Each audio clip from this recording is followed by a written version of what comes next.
Yes, the Breakfast Club, bitches. Who's Donkey of the Day today? Well, Mr. Ed Sheeran, Donkey of the Day for Monday, November 5th goes to members of the Brookwood High School Marching Band in Gwinnett County, Georgia. Listen, man, I don't have a prejudice bone in my body. Only thing I hate on this planet is evil, all right? That's it. Nothing more, nothing less. And racism, prejudice are forms of evil that I simply can't tolerate. I remember my whole life thinking, one day we will be in a post-racial society, because I honestly thought all the old white bigots would die.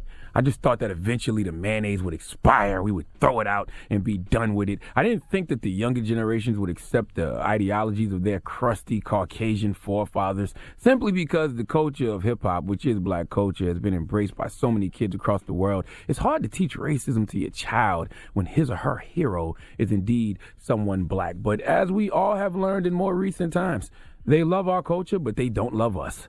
So sadly, this disease called racism, this learned mental illness, has been passed on to, you know, some of the kids, proving once again that racism is as American as racism. I started to say apple pie, but no, there's nothing more American than racism. Racism and prejudice is indeed the through line of America's story. And in Gwinnett County at Brookwood High School, the saga continues. Now, several parents are outraged after students in the high school band spelled out a racial slur when they hit the field for their halftime show. In a letter to parents obtained by Channel 2's Nefertiti Jacquez, drop on the clues bombs for the homie Nefertiti, the principal stated the band members normally take the letter covers off their instruments, but since it was a staffing issue, protocol wasn't followed, and then this happened. Let's go to WSB TV for the report.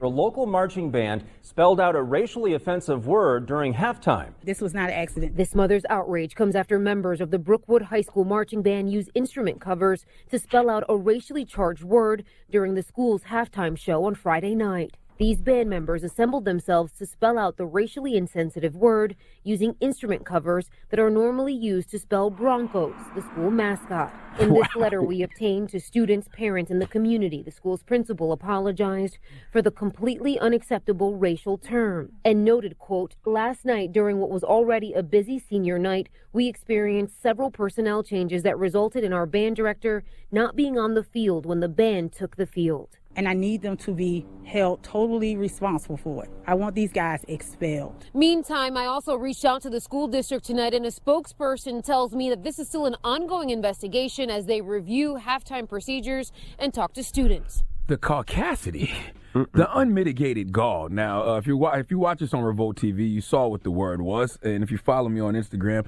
I'm going to post this story as soon as Donkey Today is over to show you the word they spelled out. Now, if you're wondering what the word is, it's coon. Now, the reason I'm telling you all this story, because I am one of those people who believe that shaming works, okay? We have to shame racist and racist acts the same way we shame pedophiles, the same way we shame rapists, the same way we shame Post Malone fans. And you kids that, you know, did that, not only should you be ashamed, you should be publicly shamed for this, since you attempted to publicly hurt people with words. You should be publicly hurt with words. Here's the thing. When I was growing up, the band kids weren't the coolest. But I think that changed after Nick Cannon made Drumline.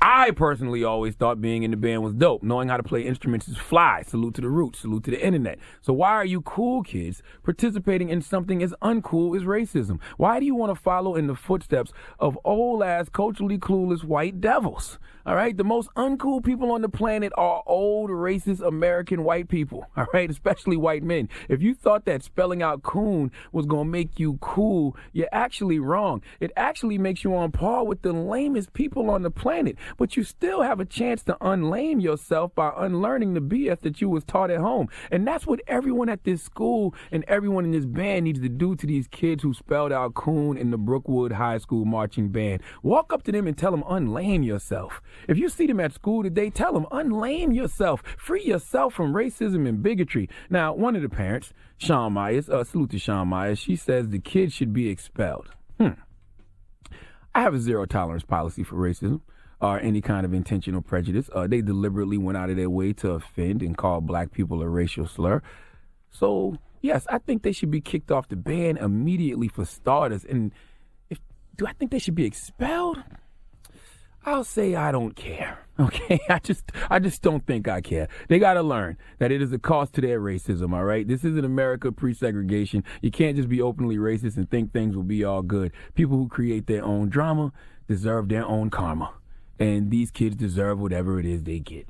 Please give the members of the Brookwood High School marching band who spelled out coon the biggest hee-haw. You think they should be expelled? Yes. Yeah. I'm not mad. I'm not mad at the expulsion. They gotta go sit for a couple days. I was thinking like a 10-day suspension and get them kicked off the band. But I'm not mad at the expulsion. Should be a zero tolerance policy for that. Yeah, I mean, you just don't want them home for too long, just playing video games and chilling, though, you know. Detention all day at school makes more sense, I think. Well, they should have to undergo all kinds of educational training and all kinds of things after something like that. True. All right. There should be like a required mandatory amount of that. All right. Well, thank you for that donkey today. And that's the type of thing that can haunt them. Haunt them in college. Hunt them? Haunt them in college. Haunt them when they go out to get other jobs. You know what I'm saying? They need to bring in like the scared straight people. Like, ooh. I dropped them off in the hood the way Justin Bieber was. Dropped them off in the hood. Because they put Justin Bieber through hood training this weekend. Have him doing push-ups, playing basketball. Yo, they had him singing to get out of here. You want to get out of here, you better start singing. Drop him in Chicago. That's what they should do. Drop him in the hood. I gotta be Chicago. Any hood USA will do. Nah, it's Chicago. You don't want him to die. Y'all gotta stop talking about Chicago like that. I didn't say kill him. All right. I want him to die. Shout out to our people in Chicago. Shout out to the shop. Charlamagne the God here, and today's Donkey of the Day is brought to you by the Law Office of Michael S. Lamonsoff. Don't be a donkey and call my friend Michael if you've been hurt in a construction accident. 212-962-1020. That's 212-962-1020. Don't be a donkey.